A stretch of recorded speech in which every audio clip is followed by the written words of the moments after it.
जो साक्षात सशरीर विराजमान है, जिन्होंने तुमको बनाया है। अरे ब्रह्मा ने तुम्हें बनाया, ये हमने पढ़ा है, लेकिन तुमने देखा क्या ब्रह्मा को? लेकिन ब्रह्मा के रूप में तेरे पिता और माता तुम्हारे घर में बैठे हैं, जिन्होंने तुमको बनाकर के जन्म लेकर के पृथ्वी पर लाए, और इतने छोटे थे जब से लेकर के पाल पोस करके बड़ा किया, उनमें तुमको ब्रह्मा नहीं दिख रहे हैं? उनमें भगवान तुमको दिख नहीं रहे हैं, और दुनिया में तुम भगवान ढूंढ रहे हो। उससे महापुराण कहता है कि तुम यदि दुनिया में भगवान को ढूंढोगे, तीर्थों में घर के तीर्थ रूपी पिता माता की सेवा नहीं करोगे, तो तुमको उनकी बध का पाप लगेगा। इसलिए पहले माता पिता की सेवा कर लो, बाद में दुनिया।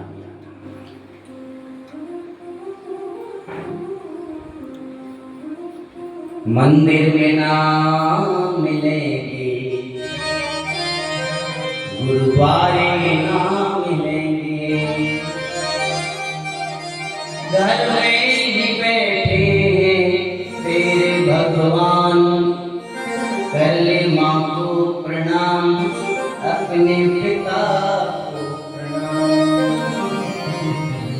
अपने माता पिता की चरणों की सेवा करने के लिए उनके वचनों का पालन कर लो, समझ लो तुमने संसार के सारे तीर्थों का सेवन किया। इसलिए मेरे प्यारे, यह जो पुराण शास्त्र कहते हैं, इनको मानना चाहिए। मैं आपसे कल निवेदन कर रहा था, ना माने यो शास्त्रम ना चारु ना बहुस्तुतान। जो शास्त्र को नहीं मानते, शास्त्र की बात नहीं मानते हैं, उनको नर्क जाना पड़ता है। वो मानवों की गिनती में नहीं है, वो तो चलते फिरते दानव है। इसलिए भैया शास्त्र की बात मानना पड़ेगा।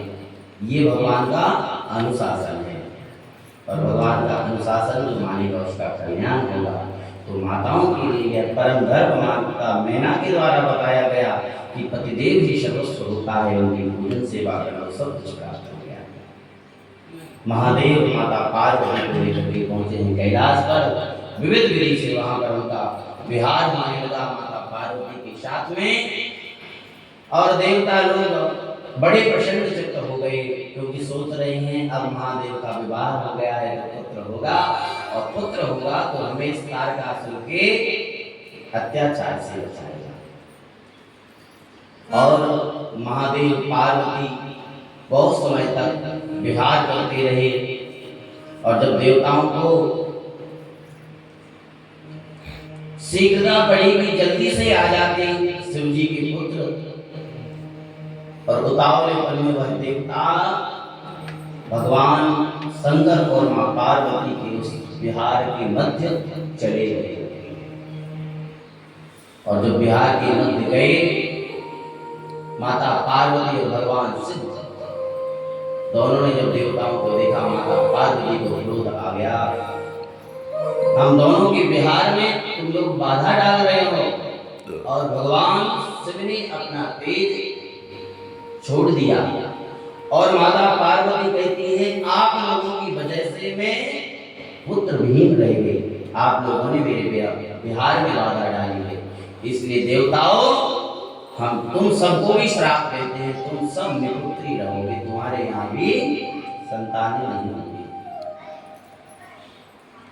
अब लेकिन भगवान शिव का वह जो तेज था, वीर्य था, वह कौन सहन करे, जहां जाए तो जल ही जाए।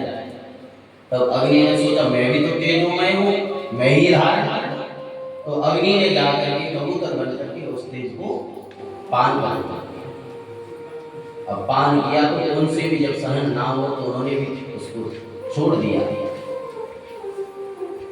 और जब उसको छोड़ा नदी में गंगा जी ने बहा दिया। वहीं पर कुछ ऋषि पत्नियां गंगा जी से भी जब सहन नहीं हुआ वह तेज, वह ऋषि पत्नियां स्नान करने के लिए गई, तो 6 ऋषि पत्नियों के पास में वह तेज लिया है, और उन्होंने उसको धारण किया है।